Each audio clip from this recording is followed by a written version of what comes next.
For those of us who have a habit of burning out, those of us who, for whatever reason, have become people pleasers, who have become perfectionists, who have become that person that helps everyone else at our own expense, those of us who have become the people who are afraid of saying no, especially need to internalize this. You are not being selfish. It is the opposite of selfish. What is selfish is pushing yourself to the point where you can't get up and then everyone else has to pick up the pieces.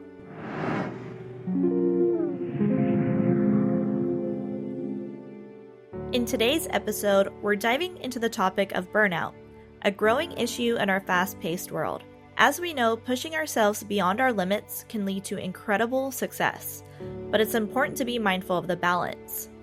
While determination and hard work are key to achieving our goals, overextending ourselves can lead to exhaustion. Our guest today is Hannah Tackett, a burnout coach. After experiencing a career-halting burnout as a software design manager, Hannah now helps others reclaim their energy and focus. Hannah guides individuals away from the cycles of people-pleasing and perfectionism towards a more authentic way of living.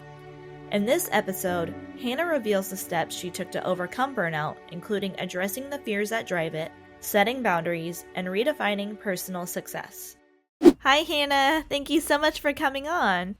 Hello, I'm so happy to be here. It's such a pleasure. Yeah, absolutely. So you mentioned having personal experience with burnout. Could you dive deeper into your story and explain how it influenced your perspective and approach to managing burnout?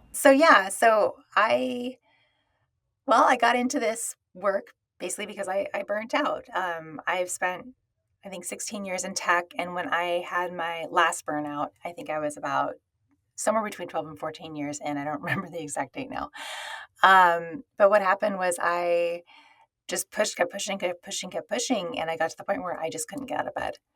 And it terrified me because not only could I not get out of bed, but I had babies to take care of, very young children at home. I had a marriage. I had this career that I'd fought very hard to get into that I cared about. And I wasn't showing up. I wasn't showing up for my life. I was so fatigued, so drained, so exhausted. And at that point, it became so critical to me. It was really a tipping point for me where I was like, okay, I have to change this. I cannot be burnt out. I have to recover.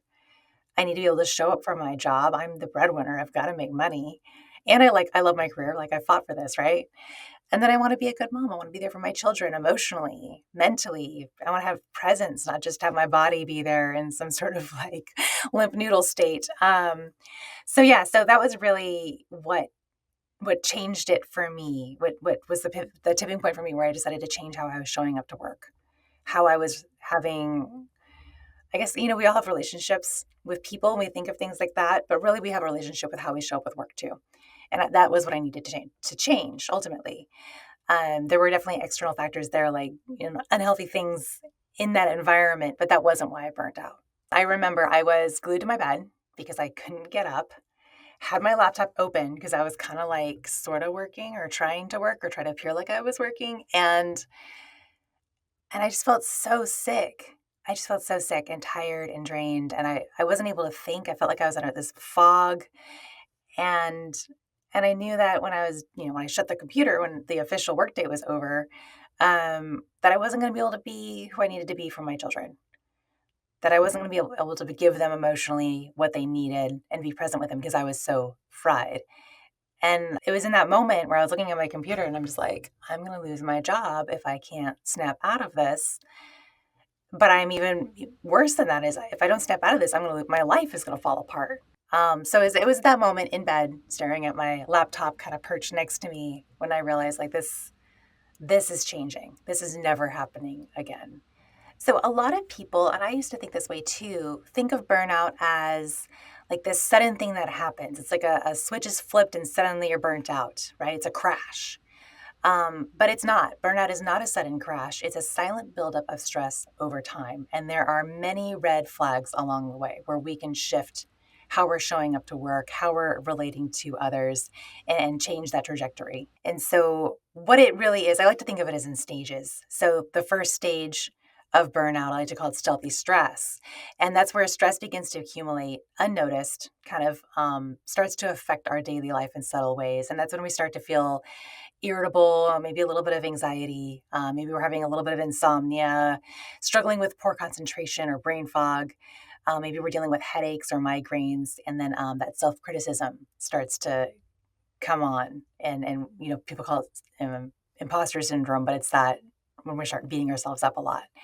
So that's that first stage of stealthy stress. And if we don't deal with the underlying causes of that stress, if we don't change our patterns, then those symptoms will continue to pile up day after day, week after week, month after month, year after year, until we start to experience what I think of as like the stage 2 of burnout, which is emotional erosion. And this is where you're having the Sunday scaries, you're feeling dread, you feel cynical, like work is this endless hamster wheel of just grind, and you're having fantasies of quitting. Um, and at that point, if you don't change the underlying patterns, the reasons that this is happening, and it continues to accumulate month after month, year after year, then we can head into what everyone thinks of as burnout, which is that stage 3 burnout, which is performance paralysis. And that's where maybe you can't get out of bed like me. I've had clients who ended up in the ER. I've also had clients where it was a little bit more subtle, where they were showing up physically for work and they were staring at their computer, but their productivity was gone. Right? They were just staring at it and nothing was getting done. They felt like they were pushing through one lady described it as white noise. Like she was trying to think through white noise and she just wasn't being productive anymore. So, and that last stage of burnout is, it's marked by severe decline in performance, health issues, difficulty getting out of bed, prolonged hours, attempting to work without actual productivity.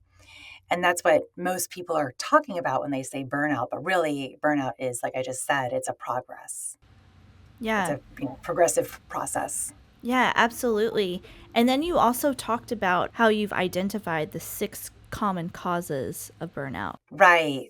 So there are so many causes, and I want to be clear. Like the ones that I like to talk about the most are really like think of them as like the 5 success traps, and these are really behaviors that can drive us to success, but when out of balance, can drive us to burnout.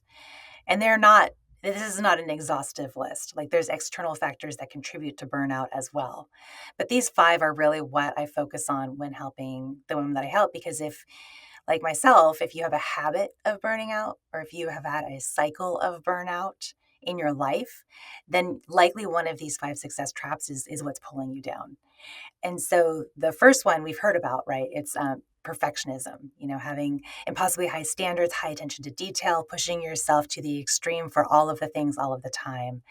And while perfectionism is like the flip side of a coin, on one side, it's great to have high standards. It's wonderful to have high attention to detail. But when taken too far, when taken to an extreme, when out of balance, or when driven by fear, perfectionism absolutely can drive us to burnout. And the second success trap is people pleasing and the fear of saying no. And this one I was super guilty of. And that's where, you're trying to keep your boss happy, you're trying to keep your spouse happy, your kids happy, and your needs are inevitably bottom of the list. And that goes on and on and on and on. And eventually the consequences of that is that you start to fall apart. Your needs are not met. You begin to forget to what even at some point you lose track of what your needs even are. And then you'll start to feel that resentment building up and that fatigue building up. And then you're careening into that third stage of burnout pretty quickly there.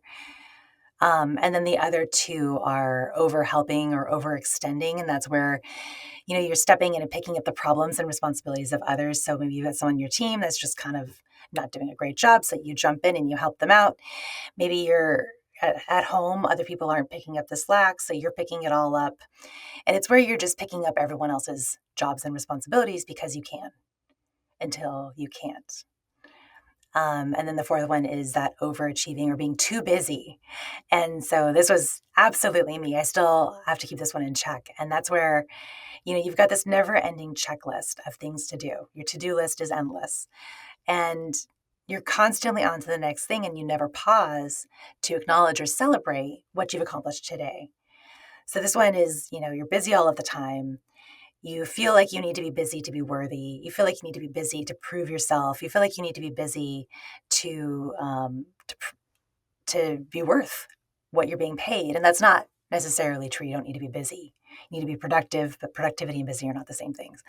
So those are the top 4 success traps. And then, the fear of saying no is kind of tied into those as well, where maybe you just never developed the skill. Because saying no is a skill, and that's something we can talk about. But a lot of people are afraid of saying no. They don't realize they can say no, or they don't know how to say no. And then, so they're afraid. They just say yes to everything. They just do everything that lands on their plates without ever questioning or negotiating. And then you just end up very exhausted. Right.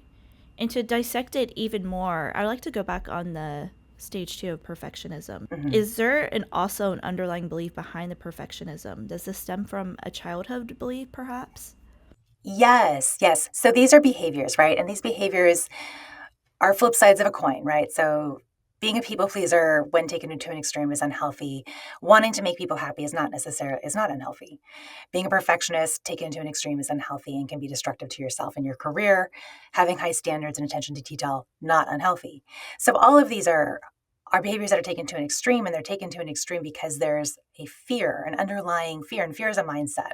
And mindset is, beliefs and feelings and all of these things together that contribute to the behaviors. And so the fears that I've seen come up over and over again with the women that I work with, the number one has been fear of being worthy.